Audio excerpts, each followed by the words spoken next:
अस्सलाम, welcome to the physics teacher channel. तो आज मैं आपको बताऊंगी दो बड़ी तब्दीलियां 2025 में जो आ गई हैं, यानी कि बोर्ड के एग्जाम्स जो आपके होंगे, पेपर जो होंगे, उनमें दो बड़ी कौन सी तब्दीलियां आई हैं वो मैं आपको बताती हूँ। साथ में आपको ये बताऊंगी कि आपने कौन सी स्टेशनरी यूज करनी है पेपर के लिए, 9th 10th first year second year सब के लिए ये वीडियो है, ध्यान से देखिएगा।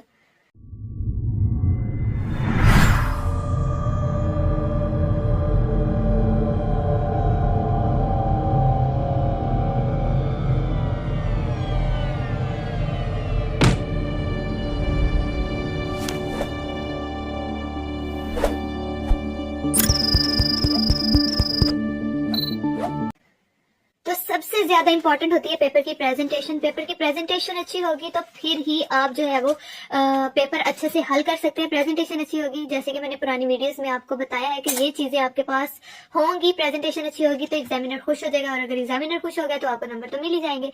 तो चलिए जी, आज मैं आपको फुल डिटेल से बताऊंगी कि कौन सी चीजें होनी चाहिए और कौन सी नहीं होनी चाहिए, सारी मैं आपको डिटेल से बताऊंगी। लेकिन उससे पहले अगर आपने मेरे चैनल को सब्सक्राइब नहीं किया तो कर ले। ये आपको दिख रहा है कुछ कि मैं आपको चेंजिंग्स बताने वाली हूँ, लेकिन मैं बाद में बताती हूँ। पहले आपको ये बता दूं कि कौन सी चीजें इंपॉर्टेंट है। सबसे ज्यादा इंपॉर्टेंट है स्केल, ठीक है। ये सारी चीजें इंपॉर्टेंट है जो मैं आपको अभी बताने जा रही हूँ। ये स्केल है, स्केल आपने जो है वो प्लास्टिक का लेके जाना है, ये वाला स्केल नहीं लेके जाना। मेरे पास अभी यही था तो मैं आपको दिखाने के लिए लाई हूँ। ये चीजें आप नोट कर लें कि ये स्केल एक इंपॉर्टेंट है आपके एग्जाम्स के लिए, ठीक है। अगर स्केल नहीं है तो कुछ लोग ये भी यूज करते हैं, बट ये वही लोग यूज करें जिनको मतलब लाइन अगर वो हाफ लगा लेंगे तो वो टेढ़ी नहीं होगी, यानी कि आधी लाइन लगाने के बाद जब वो आगे नेक्स्ट हाफ लाइन लगाएंगे तो वो मिस्टेक नहीं होगी, यानी कि लाइन बिल्कुल सीधी लगेगी। लेकिन मैं आपको प्रेफर करूंगी कि आप ये स्केल ही यूज करें, वो भी 12 सेंटीमीटर का जो होता है वो वाला, छोटे वाला नहीं, 6 सेंटीमीटर वाला 12 वाला यूज करें, ताकि आप पूरे पेज की एक ही दफा लाइन लगाएं और टाइम का ज़या भी कम हो। और दूसरी चीज है इंपॉर्टेंट मार्कर। मार्कर का काम सबसे ज्यादा अहम होता है। ये आपने यूज कौन सी करनी है, 605, यहाँ पे आपका नंबर दिया हुआ है, 605 मार्कर यूज करनी है, क्योंकि इसकी जो टक्का होता है वो बहुत अच्छा होता है। अगर आपने डबल लाइन लगानी है तो यहाँ पे आपको मैं दिखाती चलूंगा, ये देखें इस तरीके से लगा सकते हैं, ठीक है। यहाँ पे आप देख सकते हैं कि दरमियान से थोड़ी सी कट कर ली तो यहाँ पे डबल लाइन बहुत इजी लग जाएगी। जो आपने अंडरलाइन लगानी है, जैसे हाईलाइट किया हुआ क्वेश्चन नंबर है तो उसके नीचे अगर आपने अंडरलाइन लगानी है तो उसके लिए ये इसको आप दरमियान में से कट कर सकते हैं, ये ऐसे, ठीक है। अभी मेरे पास स्केल नहीं है तो लग नहीं रही सीधी लाइन लगानी। कहाँ पे कट आपने बिल्कुल दरमियान में करके लगाना है, वो या फिर साइड पे करके लगाना है। यानी कि अगर आप चाह रहे हो कि दोनों लाइनें एक जैसी लगे तो फिर आपने दरमियान में कट लगाना है, और अगर एक चाह रहे हो कि एक मोटी हो और एक बारीक हो तो फिर आपने एक साइड को करके कट लगाना है, ठीक है। मार्कर इंपॉर्टेंट है। मार्कर आपने दो रखनी है कि एक अगर कहीं पे जल्दी खराब हो जाती है या कोई भी मसला हो जाए तो आपके पास एटलीस्ट दूसरी मार्कर मौजूद हो, ठीक है। उसके बाद आपने ब्लैक मार्कर का इस्तेमाल बिल्कुल नहीं करना, ठीक है। ये बिल्कुल इस्तेमाल नहीं करनी, ना ब्लैक मार्कर ना ब्लैक पॉइंटर, ना ही आपने पेंसिल का इस्तेमाल करना है। यहाँ पर ये चीजें मैं आपको बता रही हूँ कि मोस्टली इस तरीके से अपना वॉलेट जो है वो भर के ले जाते हैं बच्चे। पेन आपने इस्तेमाल करना है जो जिसकी राइटिंग अच्छी होगी, ठीक है। कोई भी ले लें आप, जो है वो डक्स का अच्छा आ रहा है पेन, बहुत सारी डियर कंपनी का भी अच्छा होता है। आप उससे पहले एक दफा आपने चेक कर लेना है पेपर हल करने से पहले या एग्जाम हॉल में जाने से पहले कि ये पेपर जो पेन है वो सही लिख रहा है, इसकी राइटिंग अच्छी है, प्रोमिनेंट है। तो फिर आप पेन भी आप कोशिश करें कि दो लेके जाएं कि अगर एक में से इंक खत्म हो जाती है तो एटलीस्ट दूसरा हो, आपको उससे सर्वाइव कर सके।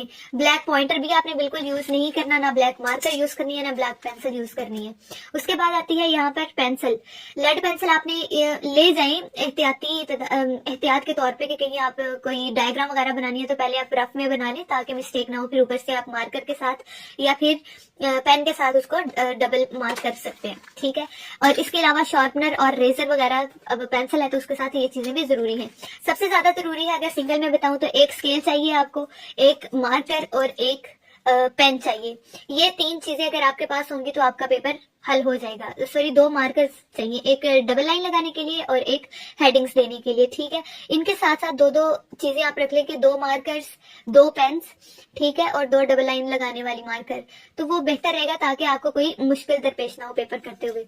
अब आते हैं हम अपने बोर्ड एग्जाम्स की तरफ के आपको 2025 में कौन सी बड़ी चेंजिंग्स आई हैं वो मैं आपको बताती चलूं कि आपके पेपर की टाइमिंग जो है वो चेंज हो चुकी है जी। पहले आपके पेपर की टाइमिंग होती थी शुरू, यानी कि 8 बज के 30 मिनट पे आपका पेपर जो है वो शुरू हो जाता था। अब जो है वो 9 बजे पेपर शुरू हुआ करेगा, यानी कि आधा घंटा आगे ले गए। और फिर उस हिसाब से, यानी कि अगर इस्लामिक का पेपर है उसकी टाइमिंग उस हिसाब से एडजस्ट होगी, और अगर फिजिक्स केमिस्ट्री या इंग्लिश का पेपर है तो वो टाइम ऊपर पेपर के ऊपर मेंशन की होती है। लेकिन पेपर की टाइमिंग 8:30 से 9 बजे चेंज हो चुकी है, ये एक बड़ी तब्दीली आई है। और दूसरा, एग्जामिनेशन हॉल में क्या लगे हुए हैं जी? कैमराज लग गए हैं जी आपके एग्जामिनेशन हॉल में, कि बच्चा अगर चीटिंग कर रहा है तो वो एक तो वहां पर जो टीचर्स हैं वो देखेंगे, और दूसरा वहां पर जो हेडमास्टर है उसके रूम में कैमराज होंगे तो वो वहां से भी उनको देखेगा। खुदा न खास्ता अगर किसी सूरत में कोई बच्चा फंस जाता है चीटिंग करते हुए तो वो सस्पेंड हो जाता है। ठीक है, ये बहुत बड़ी चेंजिंग है। कैमरा लगाने से ये होगा कि जो बच्चा चीटिंग करता हुआ फंस जाएगा उसको सस्पेंड कर दिया जाएगा, पेपर भी कैंसिल हो जाएगा, और वो किसी भी स्कूल में आई थिंक एडमिशन नहीं ले सकेगा। कुछ इसके लॉज के मुताबिक, कानून के मुताबिक कुछ है इनकी, कि आप पर ये सजा लागू होगी उस बच्चे पे। तो बेटे आपने ये काम नहीं करना, चीटिंग वगैरह नहीं करनी, इसका सोचना भी नहीं है। चेंजिंग्स जो थी वो मैंने आपको बता दी है कि कैमरे लगा दिए जाएंगे और टाइमिंग ये होगी। स्टेशनरी भी मैंने आपको बता दी है, वो आपने वही यूज करनी है जो मैंने आपको बता दी है। अगर आप इसके अलावा यूज करेंगे, ब्लैक मार्कर का इस्तेमाल करेंगे, पेंसिल का इस्तेमाल करेंगे, तो क्या होगा, वो प्रेजेंटेशन अच्छी नहीं होगी, और जब प्रेजेंटेशन अच्छी नहीं होगी तो फिर आपको मार्क्स अच्छे नहीं मिलेंगे। ये बात मैं आपको पहले ही डिटेल से बता चुकी हूँ। तो आपने ये मेरी बातों को अच्छे तरीके से फॉलो करा इंशाल्लाह ताला।